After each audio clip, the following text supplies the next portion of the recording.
All right, got my coffee. It's called Lion and Lamb. They're really cool spot. Good coffee, good cold brew. Check it out if you're in the area.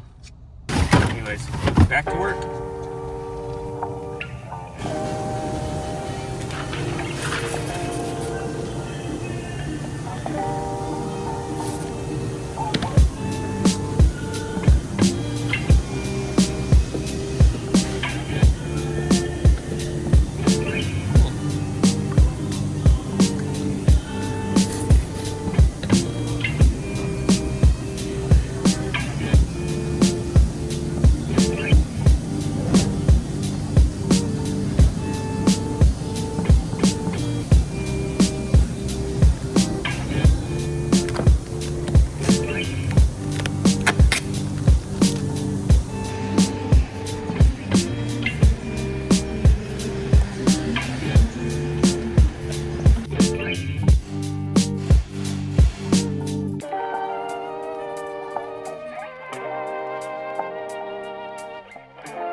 Okay, got it done.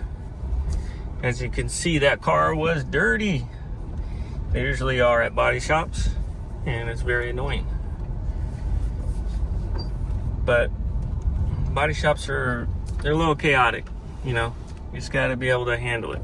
You know? It's not perfect, ideal conditions for installing clear bra, but I get it done with minimal to no dust under the clear. And as you can see, I don't know if you could see it, but there was some dirt in the paint. And I pointed it out, and they said, go ahead, put it on. So it kind of looks like there's dirt under there, but it's actually just in the paint. my fault, not my job. Anyways, stand by, more to come.